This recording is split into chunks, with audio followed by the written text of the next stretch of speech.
Summer running had me a blast. Let's talk summer running. After living in Florida for about 8 years, there are some things I learned that make it a whole lot easier to deal with the heat and the humidity. 1, if you're planning on wearing a hat, go for a visor instead. You want to let out all that heat that's trying to escape from your head.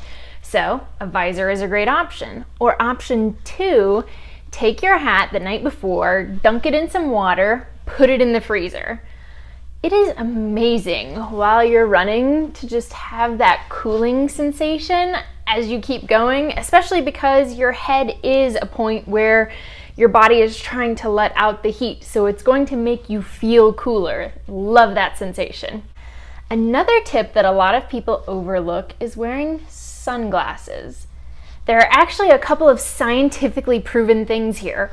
One is that when you are squinting, your brain has to actually start working harder, and it creates fatigue faster, because we know that a lot of our fatigue, it's totally mental, right? But additionally, if you're scrunching up your face and you're doing this, you're wasting energy. And I don't know about you, but I need every ounce of energy going into my legs.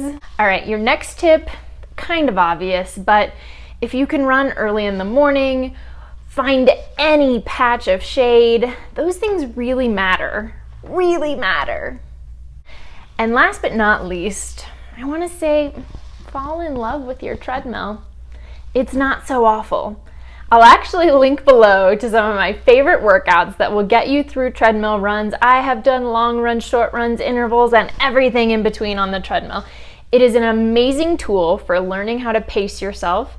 It's a great option for adding hills, especially when I lived in Florida. It's a great option for pushing your pace, especially if you don't love the track. Fall in love with your treadmill. It's okay. I've got a number of other tips for you, which you can also find in the link below. But if you have some great tips, I'd love to hear them.